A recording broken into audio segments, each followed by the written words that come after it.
Thank you, Your Honors. I just have a few brief points. First is that NAGPRA was enacted to address a specific problem, and that problem was that it was federal agencies and museums who were deciding what could be done with Native American human remains when it should have been the lineal descendants or the Indian tribe.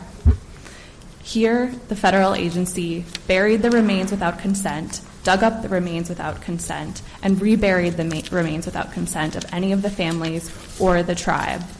And NAGPRA was enacted to ensure that Native American human remains could be returned to the tribes in those scenarios, not just because returning remains is important, but because returning remains allowed Indian tribes to bury the remains of their relatives according to specific customs and traditions.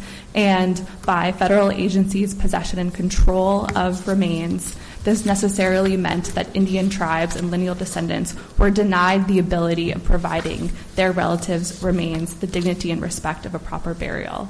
And that's what Winnebago seeks here, the return of Samuel and Edward, so they can finally be laid to rest at Winnebago. Well, let me follow up one other thing. We do know from which tribe these children came, and we do know they went to the school, and we do know they died there, and we know they're buried where they're buried. Yes, Your Honor.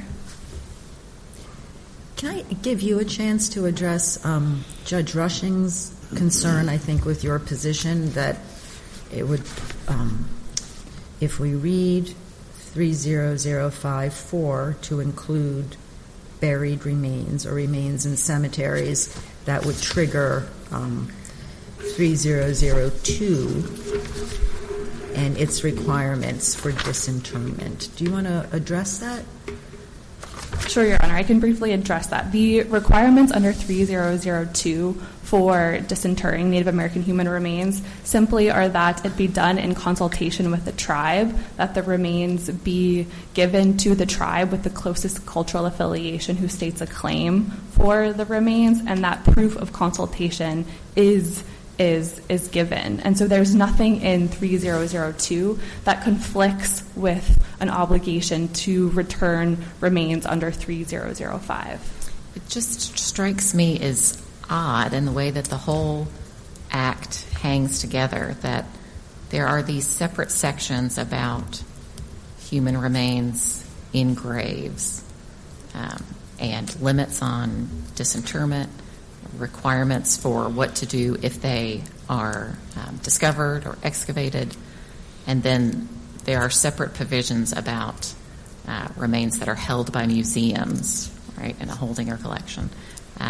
That whenever Congress is talking about human remains in graves, it is first mentioning excavation, removal, disinterment.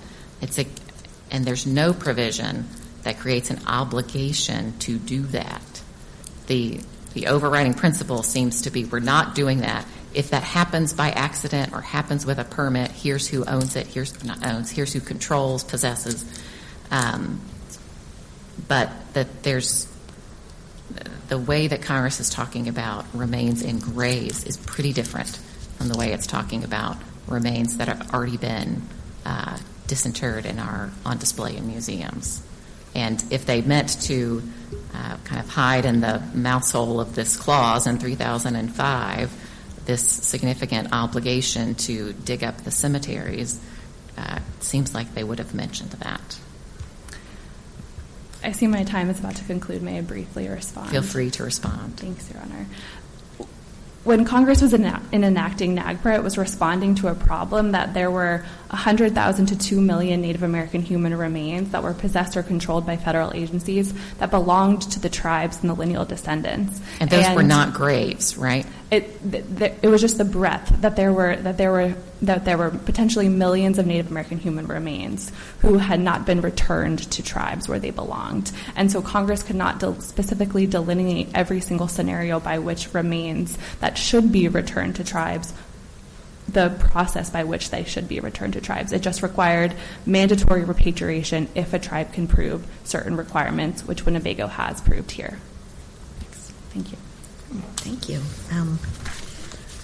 We would like to greet you if you will come up to the bench, and then we can adjourn court for the day. This honorable court stands adjourned until this afternoon. God save the United States and this honorable